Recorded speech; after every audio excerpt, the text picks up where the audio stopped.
So, if you listened to the delusional episode, we talked about romanticizing people and falling for a fantasy. This episode is the other side of that. This is about what happens when the feelings are real, the love is real, but the compatibility just isn't there. And how hard it is to tell the difference between something that's worth fighting for and something that's a mirage. One of the biggest things I've learned recently is that love and compatibility are two completely different things.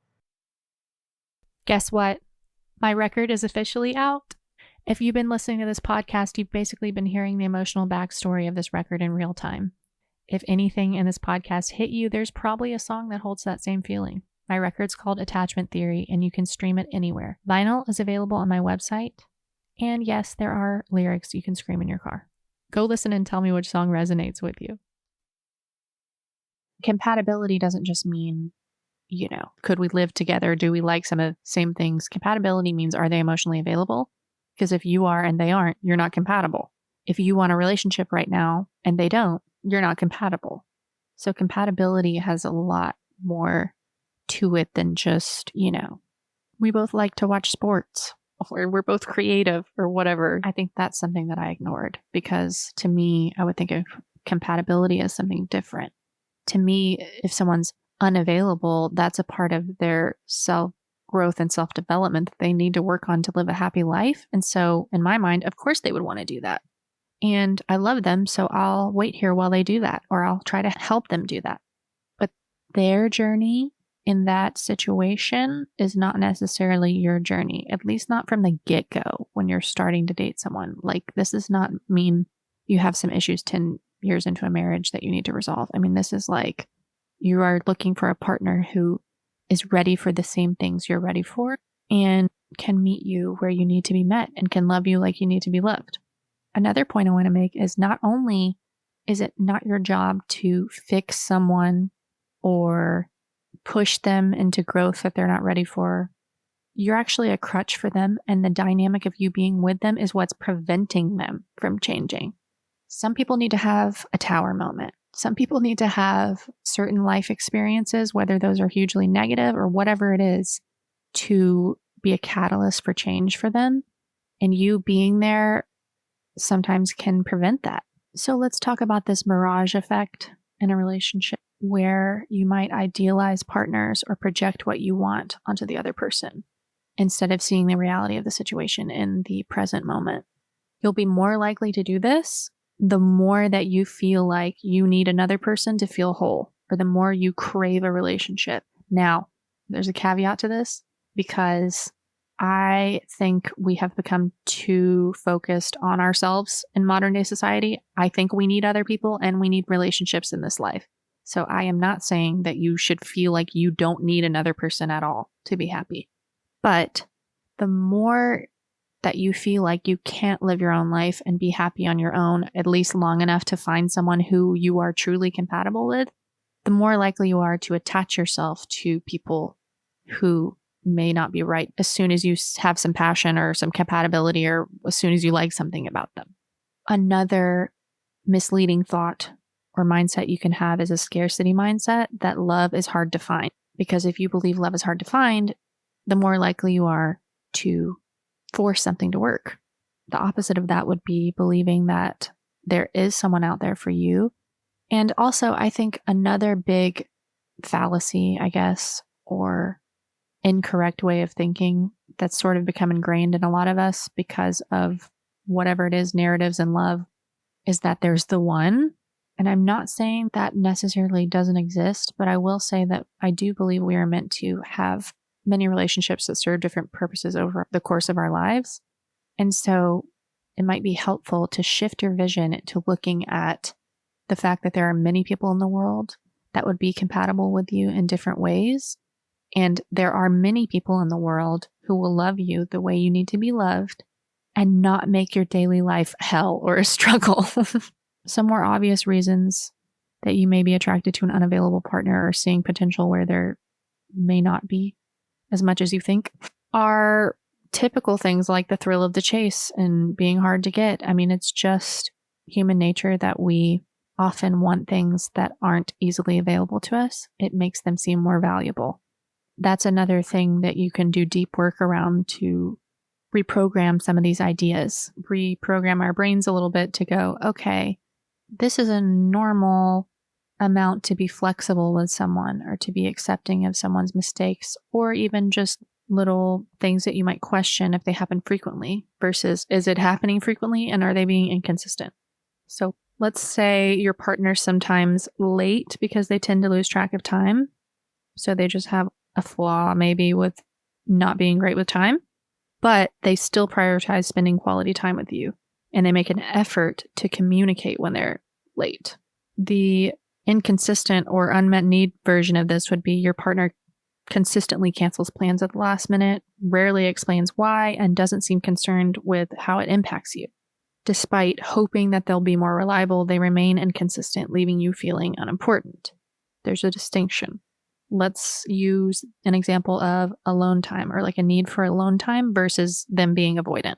A normal need for alone time might be your partner occasionally needs space to recharge and may also enjoy solo hobbies, but they communicate to you openly about this and they reassure you of their commitment. The flip side of this, the avoidant side of this would be that your partner frequently disappears emotionally.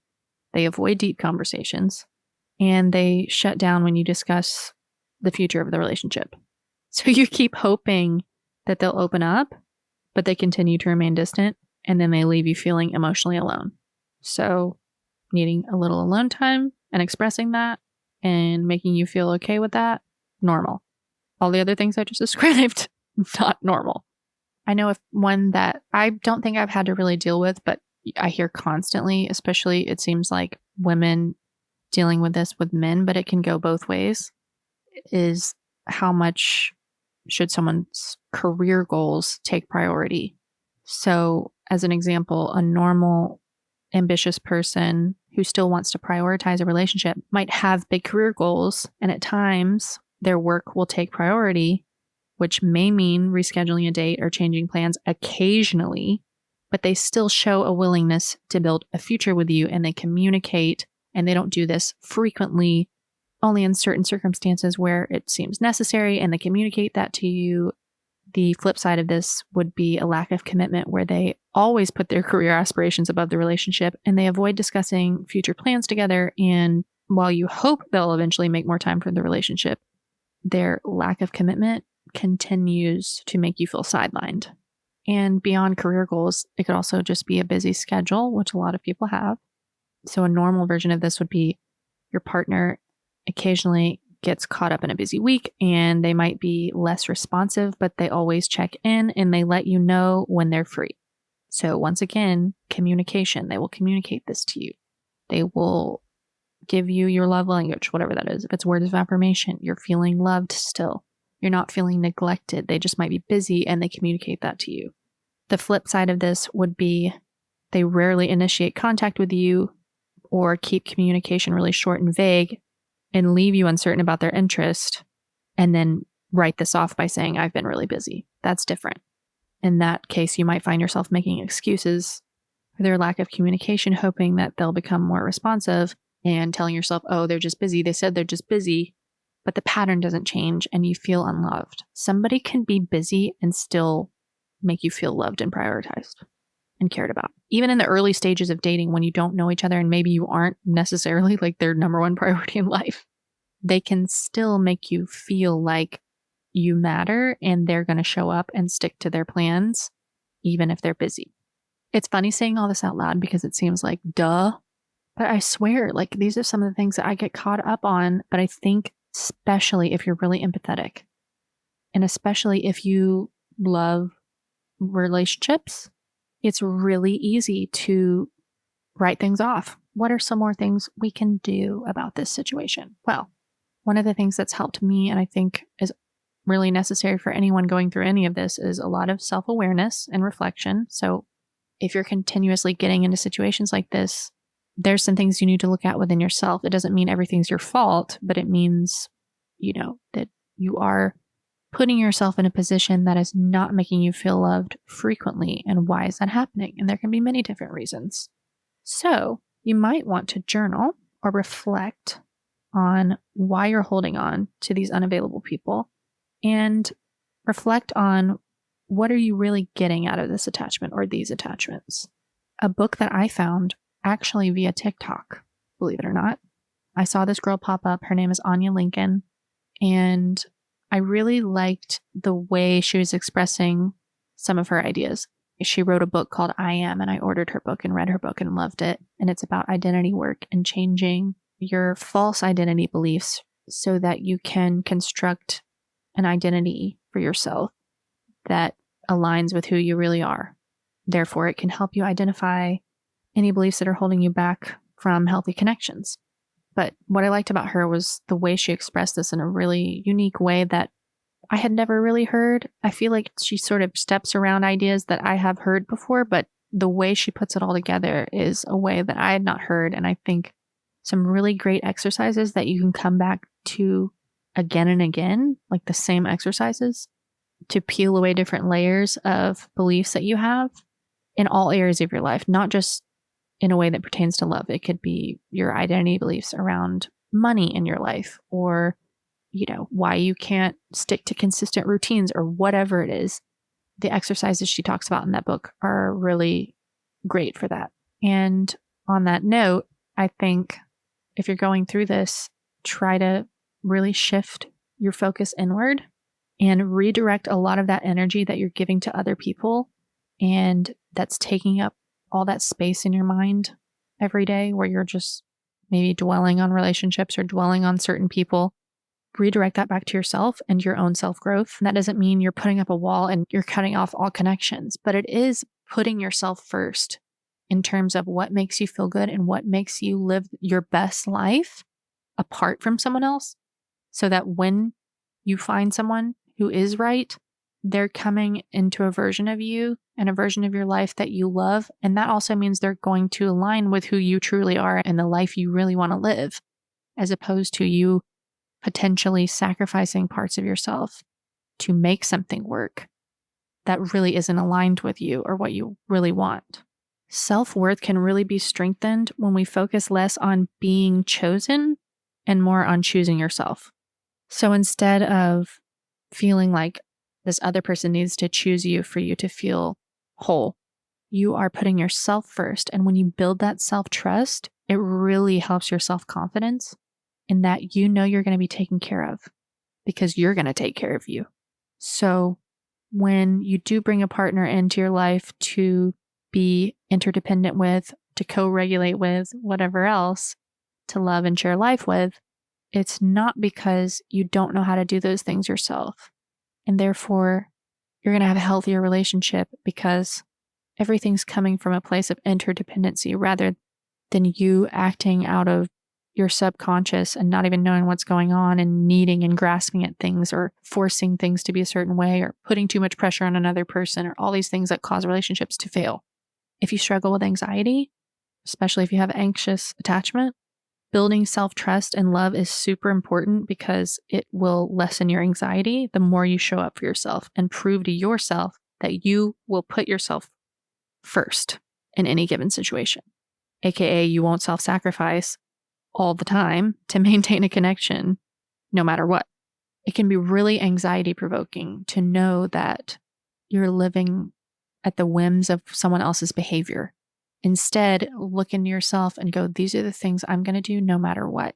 And I'm going to meet someone or be with someone who supports that or can fit into that life.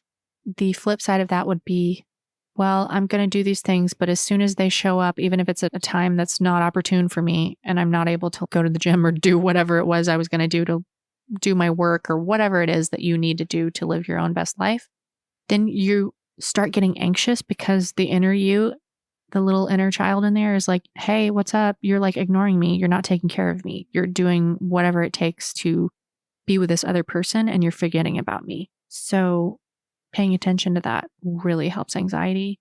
Side note, one of the things that helped me stop having panic attacks was learning self-love or directing self-love at my inner child.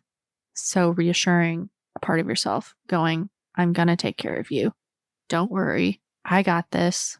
I'm going to show up for you no matter what's happening externally. So a big part of this is setting boundaries for your time and energy and honoring that. Sounds simple, but very important. It really, actually, this really changed my life. And over the past few years, I would say, I was one of those people who held myself to like an extreme standard, meaning I would do whatever it took. Let's use work as an example. Even if they were things that made me miserable, if they were things that people thought I needed to do, I would do them. And then I would be angry and resentful all the time when other people didn't do that because I'm putting in 110% into this. Why are you not? In reality, you need to have balance in your life and honor the things about yourself. So I'll use myself as an example. I'm introverted. I need a lot of alone time, not necessarily away from a partner, but just not in crowds, not out. I like to be home. I like to recharge. I don't like to say yes to too many social things or too many work events, like event type things. If I do, I get resentful. I get tired. And then once you're in that state, it's hard to maintain a positive mindset or be fun and positive when you're out doing those things. When you start learning about yourself, what your boundaries are, what you need, like, are you a person that needs to work out every single day? I'm not, but I do need to move a few times a week, so you need to learn about yourself. What are the things you need? Set those boundaries and not let other people violate them. Be able to say no to things. It really, for someone who has a hard time with that, it can sound really scary because that's how I was. I felt like if I said no to anything, especially work related, that people were going to be like, you don't want it bad enough. Get away from me. Like, you're going to fail. Like, we're not putting effort and time into you if you're not doing every single thing we ask you to do. That led me to completely shutting down and really being like, do I even want to do this job anymore? Which is ridiculous. All I needed to do was figure out what I need and then do that and set boundaries around that and say no to things, which I do. And I feel incredible.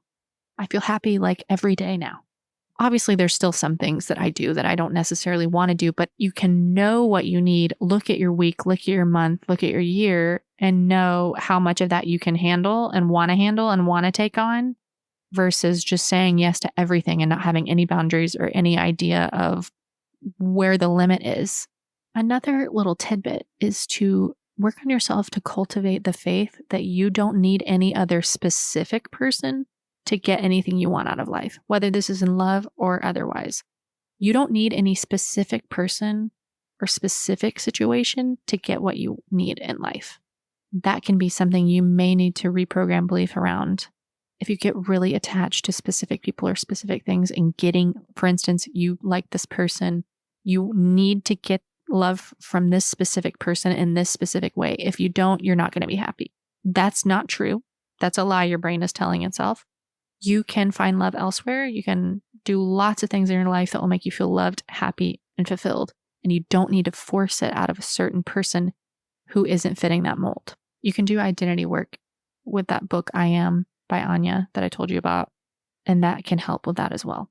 And if you are a loving and empathetic person, you can also remember that letting go can sometimes be an act of love. Sometimes you being in someone's life is actually what's a crutch to them. It's actually impeding their growth because they need to have certain life experiences that they can't have with you in their life. Letting go of them can be an act of love because you might both be miserable because they feel like you're trying to force them to be a certain way that they don't want to be. And realizing that an attachment to someone who can't or won't meet your own needs is a powerful version of self-love and respect, but also an act of love for them. And healing isn't about forcing yourself to forget someone, but more about learning to accept the reality as it is and embrace your needs fully. So you are accepting that this situation is not working and is not going to give you or them what you need. Accept that reality and then embrace what you really need fully. Meaning, if you're an anxious person or even a secure person and you're with an avoidant person and you're not getting enough love and affection, it's okay to realize that is something you need in life and to let go of that person because you're not going to get it from them. That's an act of love, an act of self-love, and an act of love for them because they're not in a place where they want to give that anyway. For a little moment of encouragement and hope, I just want to say, if you've ever been in this situation or you've loved someone who couldn't love you back, remember that it doesn't make your love any less real or any less meaningful, But sometimes love is the lesson, not the destination. So you don't have to completely write something off and say the entire experience was a waste of time and your love for each other wasn't real. But sometimes something is just not meant to work, whether it's right now or forever. That does not mean that either of you is not going to get what you need in the future. If you're doing this self-work and self-love work, you will be able to get to a place where you can have an experience that is right for you. So I encourage you to find peace with this experience, even though it can be really difficult. Know that you're capable of doing all this work on yourself, and you're capable of finding love that aligns with your needs and relationships that align with your needs. But if you're in this place, like I have been many times, here's a song for you. It's called Mirage. It's about not being able to see a lost cause when it's right in front of you, because you hope that that mirage or that projection that you've put onto the relationship is real or can become real.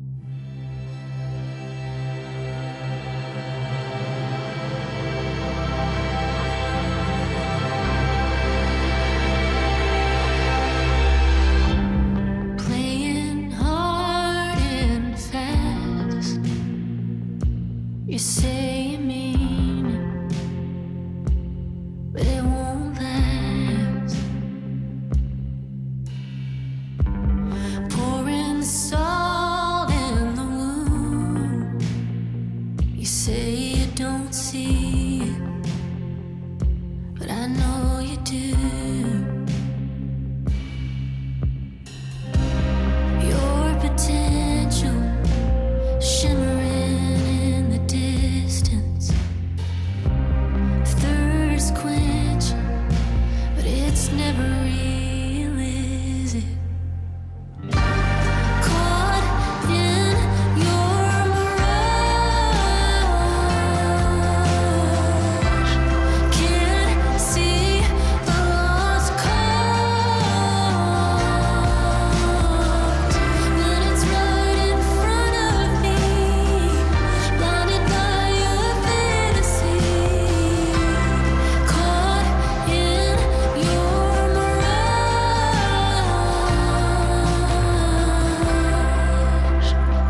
Okay, quick pause because I need to tell you something important. I'm going on tour. If you want to hear attachment theory in the flesh and be loud and cathartic and a little chaotic and romantic and have fun, come out to a show. I would love to see you in person. All the dates and ticket links are in the description or my website, aubresellers.com. Come hang out with me. I promise it's better than overthinking alone.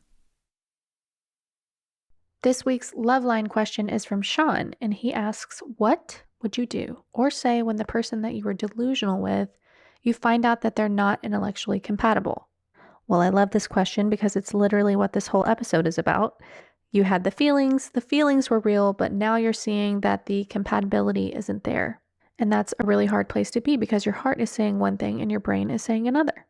And I think intellectual compatibility is one of those things that people underestimate. We talk a lot about physical chemistry and emotional chemistry, but if you can't have a conversation with someone that stimulates you, if you can't go deep with them, or you feel like you're always dumbing yourself down, or they're not meeting you on that level, that's a compatibility issue. And like I was saying earlier in this episode, love and compatibility are two completely different things. You can love someone and not be compatible with them. So what would I do? Honestly, I would ask myself the question I brought up earlier. If nothing changes about this, if this person's intellectual capacity or curiosity or depth of conversation is what it is right now, am I going to be fulfilled a year from now or 2 years from now? Because that's not something that's likely to drastically change about a person. That's kind of who they are.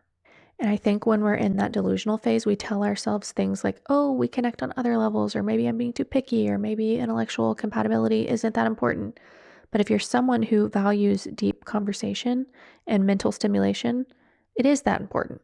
That's not being picky, that's just knowing what you need. Now, I do want to say this. If this is a pattern for you, if every person you date, there's always something that isn't quite right, they're not intellectual enough, they're not ambitious enough, they're not whatever enough, and you find yourself constantly finding reasons why someone isn't the one, that's worth looking at, because sometimes avoidance can disguise itself as having high standards. You start nitpicking and creating problems where there aren't any, and then you use every little thing as an excuse to say this person isn't right for me, when really the issue is that you have a hard time letting someone in. So be honest with yourself about whether this is a genuine incompatibility or whether this is a pattern where you always find an exit. But if this is not a pattern, if you're generally open to love and this is a real thing that you're experiencing with this specific person, then trust yourself. The hardest part is that letting go of someone you have real feelings for because of a compatibility issue can feel almost worse than a breakup, where someone did something wrong because nobody's the villain. They're not a bad person. You're not a bad person. It's just not the right fit. And that's the Mirage. Everything looks beautiful from a distance, but when you get closer, it's not what you thought it was. So my advice would be, don't shrink yourself to make it work. Don't tell yourself your needs are too much. Be honest about what you need to feel alive in a relationship and trust that there's someone out there who's going to match you there. If you've got a love question, a pattern you can't seem to break, or something you need clarity on, this is your sign to submit a question to the Attachment Theory Loveline. You can find the link in the show notes and my bio anytime. If this episode is resonating with you, I'd love for you to follow the show and share it with someone who might need it. Each episode is inspired by a song from my upcoming record, Attachment Theory. You can find the music wherever you listen, and follow me on socials at Aubrie Sellers. See you next time.